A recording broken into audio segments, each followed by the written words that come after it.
We've shown we can hold those who engage in violence or destruction accountable. I've said from the very beginning, the number of federal troops that are needed or wanted is zero.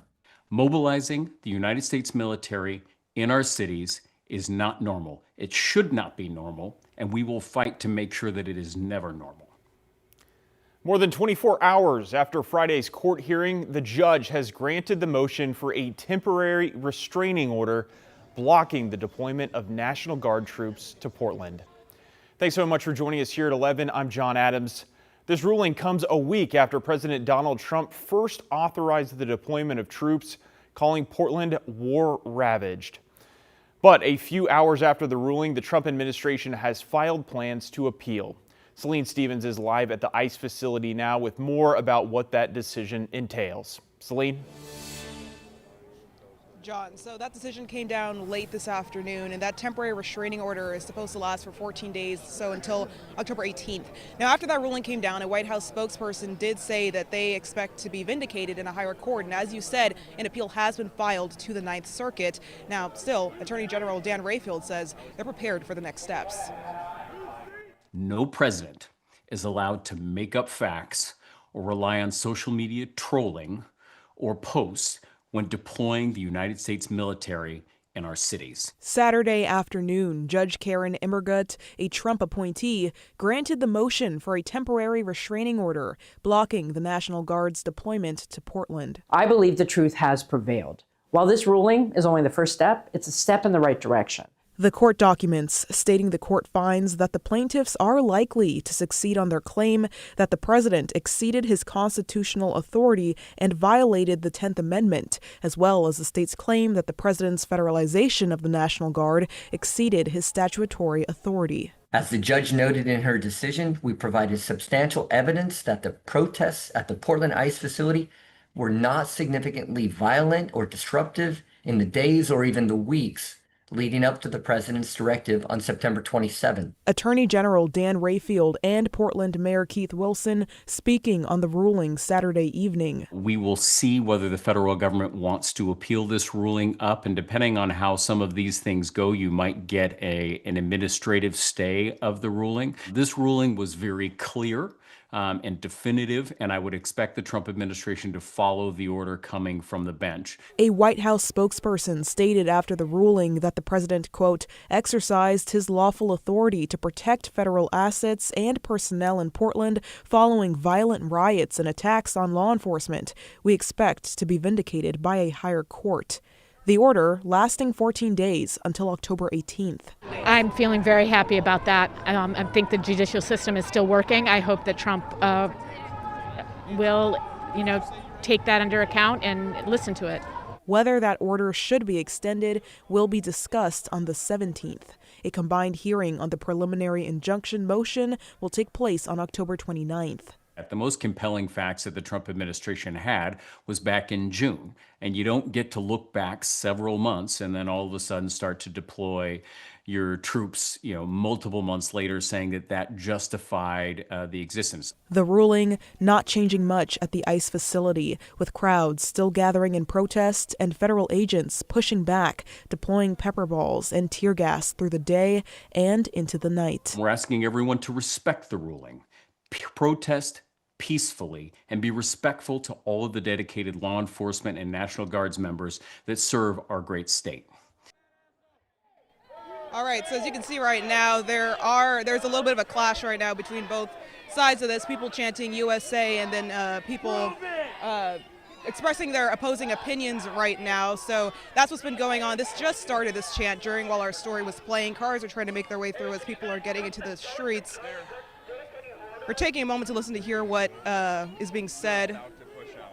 So troops, you can see some federal agents behind the white gate at the moment. And so again, people are in the street. Sorry, we're just trying to hear what's going on right now. It looks like it does appear to have any agents coming out at the moment. But again, this just started happening. When we came on the scene, we weren't seeing any of this kind of activity. Somebody just started chanting USA. And then now we're seeing what we're seeing in front of us as cars are trying to make their way through. Again, federal agents have not are not coming out of the gate. You can see the gate right now. It's mainly just people in the street, and it's mainly the same amount of people that we saw around 8 o'clock earlier today. You know, after we did that hit earlier, we saw agents, they did come out as cars were coming in and out of the ICE facility. They pushed us back far from across the street all the way to where the apartments are nearby, and clearly right now things are starting to calm down just a bit, it appears, as people are starting to push up this way. So clearly a heated situation at the moment that's going on right now. I do want to mention that Portland Police has told us that there have been no arrests. We're unsure about what federal action federal agents have taken at the moment, but right now this is the current scene that we're looking at. So John, I think I'm going to go ahead and toss it back to you. All right, Celine Stevens live tonight. Celine, please stay safe out there. Thank you for your reporting. And as you can see, still a very active scene at just after 11 o'clock tonight. Celine, thank you. Well, also happening today, President Trump authorized the deployment of 300 National Guard troops to Chicago. The Guard members' primary mission will be to protect federal officers and property. The president's actions come after protesters gathered at an ICE facility there on Friday. That demonstration led to more than a dozen arrests. Illinois Governor J.B. Pritzker called the Trump administration's actions outrageous and un-American. Well, back here in Portland, the tear gas and pepper balls started flying shortly after a group of demonstrators held a rally and marched toward the ICE facility. Jake Holter was there and has more. Protesters then marched from Elizabeth Carruthers Park to down here in front of the ICE facility, and after just a few minutes, ICE agents came out and unleashed tear gas and pepper balls. Thank you all so much for coming out here today. I think a lot of people are very scared. A lot of people are very nervous. You know, sending the military after your own citizens is an egregious act. Holly Brown helped organize Saturday's anti-ICE protest, which kicked off at Elizabeth Carruthers Park, and says she has been protesting down at the ICE facility many times over the last few months. The people protesting at ICE are completely peaceful. There are people who are going out there to stand up for their immigrant neighbors, and they are being painted in some press outlets and by Donald Trump as agitators, as people who don't belong here, who are causing violence, and nothing could be further from the truth. FBI data released Thursday claims they've made 128 arrests since June 9th, but KGW has found that many taken into custody aren't formally charged. Those who have been charged are facing penalties for trespassing all the way up to assault on a federal officer. What do you make of the current characterization of Portland as a sort of war-ravaged place? If this is war-ravaged, boy, there's a lot of people in the world that want to be here. We say fight back! Protesters then marched down to the ICE facility from the park, but were quickly met with force from federal agents. Holly Brown, who we'd interviewed earlier, stepped over the blue line on the ground marking federal property and was seemingly detained by federal agents, as you can see here, along with what looked like at least 2 other people. Moments later, agents deployed tear gas and mace. We also photographed someone who says he was hit by a pepper ball. Much of the crowd dispersed in the immediate aftermath, and KGW did not witness any violence coming from the side of the protesters. Am I surprised that these fragile men with their big guns and stuff are sitting out here getting joy from shooting civilians? No. Jake Holter, KGW News. One person arrested during a protest outside of the ICE facility over the summer is now waiting to be sentenced. The Oregon District Attorney announced yesterday that 47-year-old Julie Winters entered a guilty plea for felony intimidation of a federal officer and resisting arrest. Court documents state in June she pulled a knife and swung it at officers, then fought with deputy marshals when they tried to arrest her. She's set to be sentenced in December. Hands up! If you reach for a weapon, you could be shot! The Portland Police Bureau has released body-worn camera video from a police shooting that happened last month. The incident took place at a gas station in southeast Portland. We do want to warn you, this video could be disturbing to some. You will hear the sound of gunshots, but you will not see the shots being fired or anyone getting hit. On the morning of September 20th, Portland police officers responded after a report of a man threatening an employee at a gas station in southeast Portland. They encountered the suspect at another gas station near Southeast 122nd and Division. Body-worn camera video shows officers arriving on scene and communicating with the suspect, asking him to exit the vehicle with his hands up. Hands up! If you reach for a weapon, you could be shot! The verbal commands from officers were being directed at the suspect in the passenger seat of the silver SUV, who police have identified as 30-year-old Brian Velasco Ruelas of Portland. Passenger, put your hands up! Hands up, passenger! Velasco Ruelas eventually exits the vehicle. We have decided to blur him in this video. Hands up, passenger! They're semi-cooperative.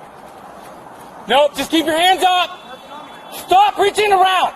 Seconds later, you can hear an exchange of gunfire. Velasco Ruelas was hit in the exchange. Portland police officers provided him medical aid after the shooting. According to PPB, a police cruiser and a nearby vehicle were hit with gunfire, and a firearm was also recovered. Velasco Ruelas was transported to the hospital after the incident. 2 weeks later, he remains in police custody in the hospital. According to PPB, formal charges will be filed when he is released. Per standard procedure, the 2 PPB officers who used their firearms remain on administrative leave as the investigation continues. No officers were hurt in that incident. Well, turning now to our weather, we saw a few scattered showers this morning. Then they picked up again earlier this evening. But as we head into Sunday, things are looking to be sunny and even a little bit warmer.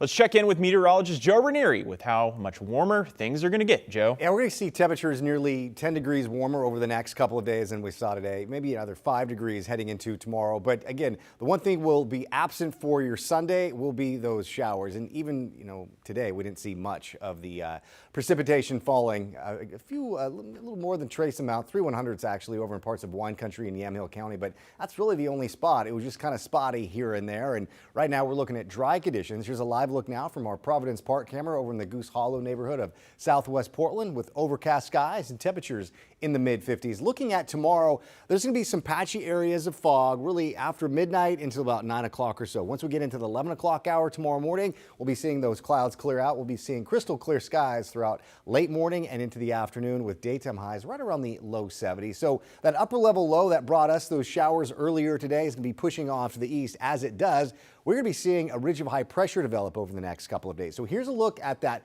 patchy areas of fog. Again, a little after 7 o'clock, we're still seeing it. But once we go into about the late morning, early part of the afternoon, all those low clouds are gone. We saw temperatures in the mid to the upper 60s, just a couple degrees cooler from where we should be, but we'll be right on track for daytime highs tomorrow. Expect a little bit warmer heading into Monday and Tuesday. I'll talk more about that in just a few minutes. All right, Joe, thank you. We'll see you soon.